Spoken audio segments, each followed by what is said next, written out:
हाँ बच्चों, अपन देखते हैं नेक्स्ट कार्बोहाइड्रेट का लास्ट टॉपिक है पॉलीसेकेराइड। पॉलीसेकेराइड वे कार्बोहाइड्रेट्स जिनके जल अपघटन से 12 से लेकर कई मोनोसेकेराइड इकाइयां, असंख्य मोनोसेकेराइड इकाइयां प्राप्त होती है, उसे पॉलीसेकेराइड क्या कहते हैं? उसको पॉलीसेकेराइड। पॉलीसेकेराइड अशर्कराएं होती है, स्वादहीन होती है, जल में अविलेय होती है, अक्रिस्टलीय होती है। अशर्कराएं, पहले मैं अशर्कराओं के बारे में बता चुका हूँ। तो पॉलीसेकेराइड क्या है? अशर्कराएं। लिखता हूं मैं यहाँ, वे जटिल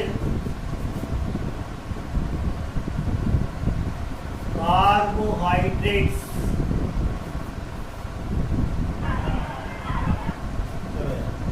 जिनका अणुसूत्र C6H10O5 का होल n होता है। इनमें कई मोनोसेकेराइड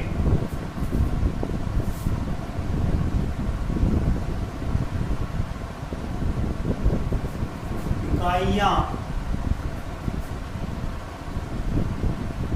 ग्लाइकोसाइडिक बंध द्वारा जुड़ी होती। इसमें पॉलीसेकेराइड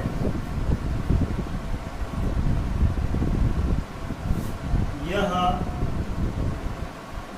जल में अविलेय कार्बोहाइड्रेट्स है।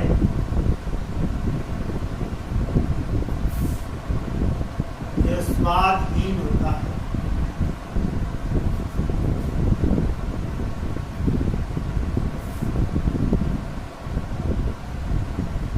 यह अक्रिस्टलीय है।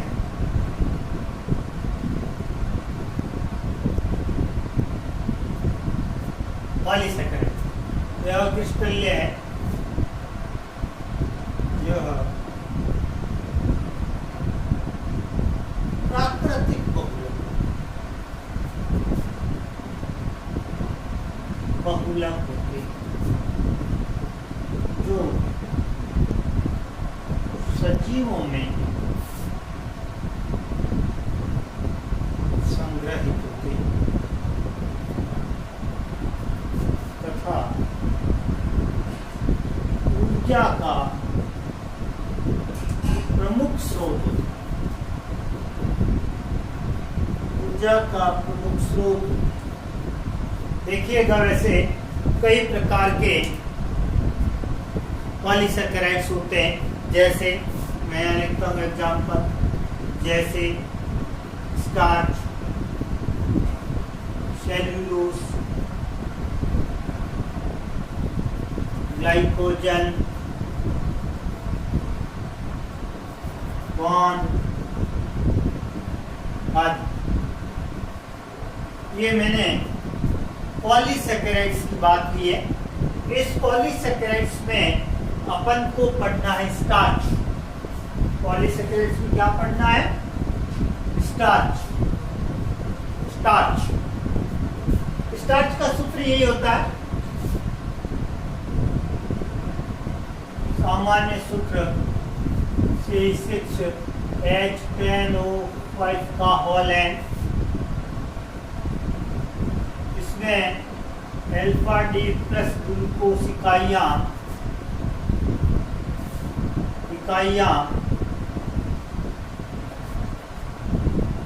परस्पर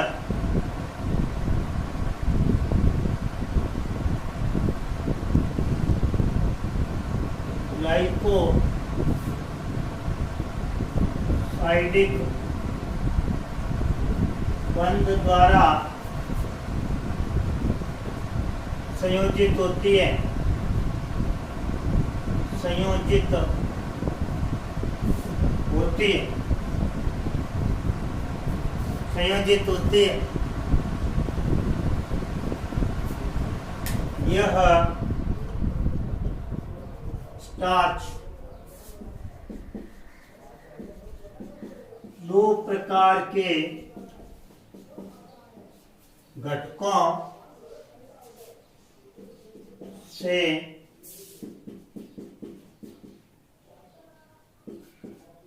निर्मित होता है। कौन सा? पहला एमिलोस, या इसको अल्फा एमिलोस कह सकते हैं। दूसरा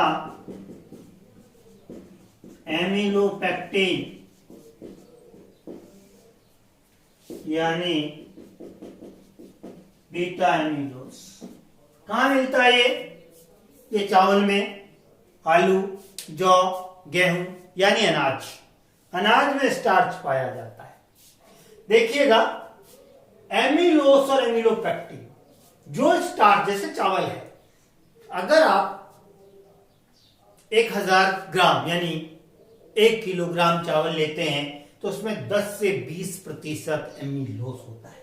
10 से 20% का मतलब 1000 ग्राम में 100 से 200 ग्राम तो एमिलोस होगा और 800 से 900 ग्राम एमिलोपेक्टिन होगा। एमिलोस सुनिएगा, एमिलोस अल्फा डी ग्लूकोस इकाइयों की परस्पर संयोजन से बनता है। ये सरल रेखीय संयोजन होता है। जल में विलेय स्टार्च है, स्टार्च का 10 से 20% भाग होता है और इसमें अल्फा डी ग्लूकोस इकाइयां सरल शाखित होती है, सीधी चेन में जुड़ी होती है। बताऊंगा अभी स्ट्रक्चर एमिलोस का। एमिलोपेक्टिन जो होता है ये स्टार्च का 80 से 90% भाग है। ये जल में अविलेय है और ये शाखित श्रृंखला वाला होता है। इस प्रकार से एमिलोस और एमिलोपेक्टिन में मूल रूप से 3 अंतर पाए जाते हैं, या मैं एमिलोस और एमिलोपेक्टिन में अंतर लिखता हूं। उसके बाद उसकी स्ट्रक्चर, उसकी संरचना को बताऊंगा, उसका स्ट्रक्चर या संरचना बताऊंगा। उसके बाद में स्टार्च की संरचना। रुकिए तो पूरा होने दीजिएगा। देखिए, ये लिखा मैंने एमिलोस और ये बीच में लाइन खींच दी, ये लिख दिया एमिलोपेक्टिन। पहला, यह स्टार्च का 10 से 20% भाग होता है।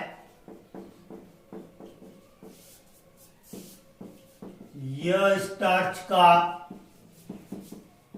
80 से 90% भाग है। दूसरा, यह स्टार्च जल में विलेय है। आलू या चावल को धोने पर पानी का रंग जो चेंज होता है, व्हाइट या भूरा हो जाता है, उसका कारण एमिलोस है, क्योंकि जल में उस चावल या आलू का एमिलोस भाग विलेय होता है। तो यह स्टार्च जल में विलेय है और यह स्टार्च जल में अविलेय। नंबर 3,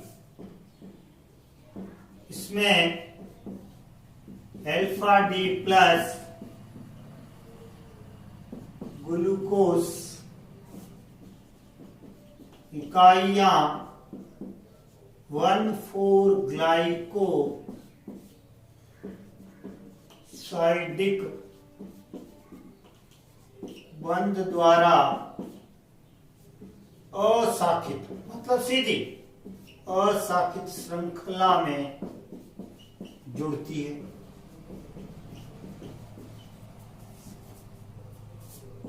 इसमें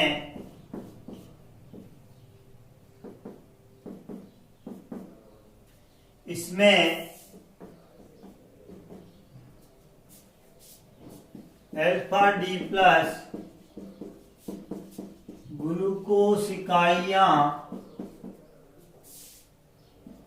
1,4 व 1,6 ग्लाइकोसाइडिक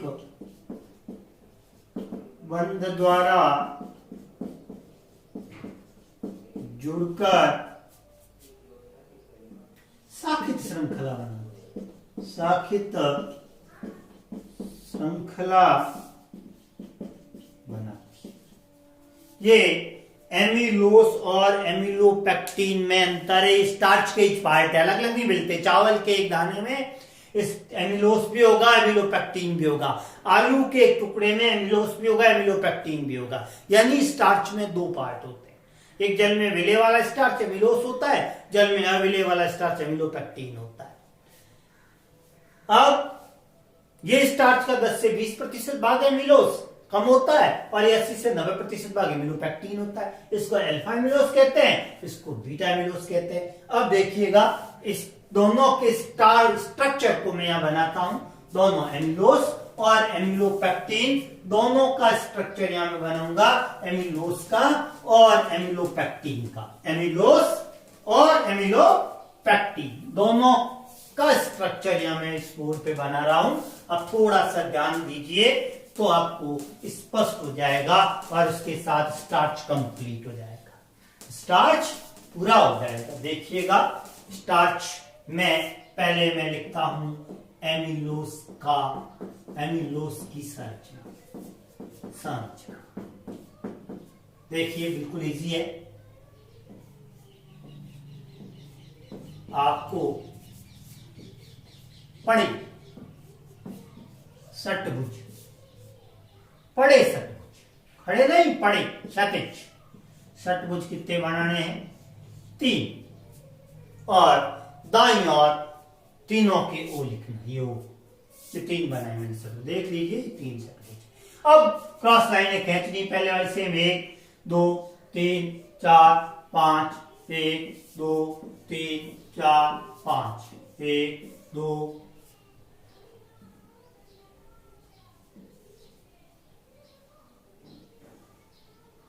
1 2 3 4 5।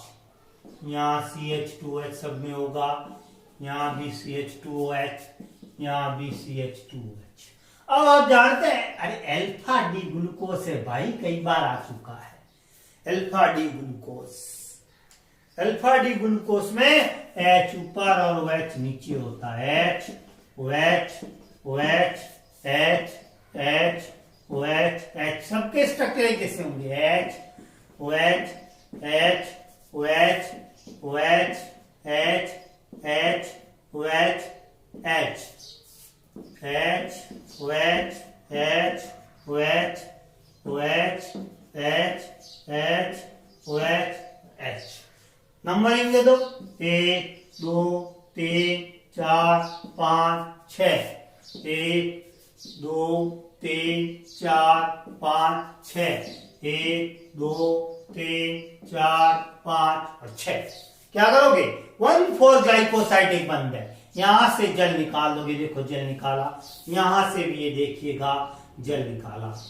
इसी प्रकार से यहां से OH निकाल दो तो यहां से H निकाल, एक साइड से, ये ध्यान रखना है। इधर से OH निकाल दो, इधर से H निकाल दो। और अगर जैसे मैंने इधर से H निकाला तो इधर से आप भले H निकाल दो, कोई दिक्कत नहीं।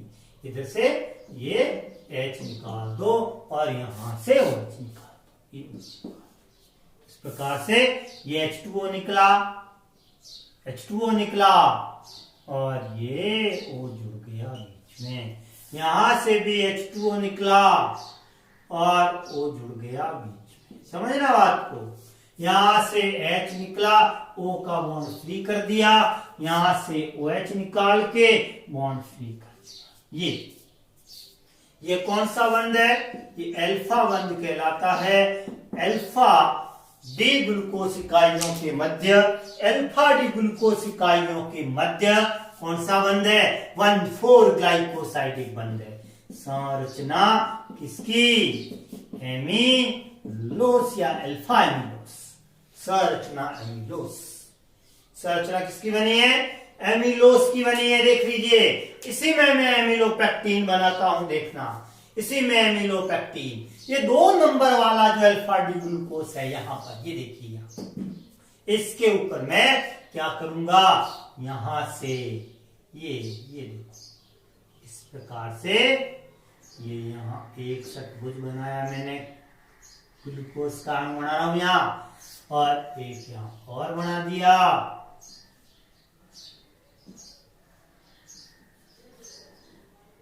ये इस प्रकार से, और ये अब देखो यार, ये H, ये OH, H, OH, OH, H, H, OH, CH2OH।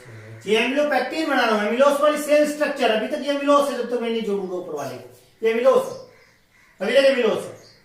ध्यान रखना, ये 1 2 3 4 5 6 ऐसे ही 1 2 3 4 5 और 6।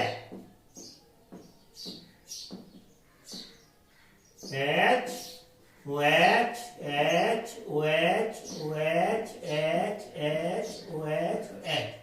अब क्या करोगे, इन दोनों को आपस में जोड़ दो, OH और H जल हटा दो, जल निकालो मैं 1,4 ग्लाइकोसाइड। यहां से ये O लिख के बॉन्ड फ्री कर दो, यहां से भी जल निकाल दो। ये देखो, ये जल निकाला, जल निकाला, समझते हो? ये OH हटाया, यहां से H हटाया, और H और OH हटाते ही क्या कंडीशन बनी, ये वाला OH यहां बीच में, O बीच में आ गया, और ये C के साथ जुड़ गया। ये कौन सा बॉन्ड है? 6 और 1 के साथ 1,6 ग्लाइकोसाइडिक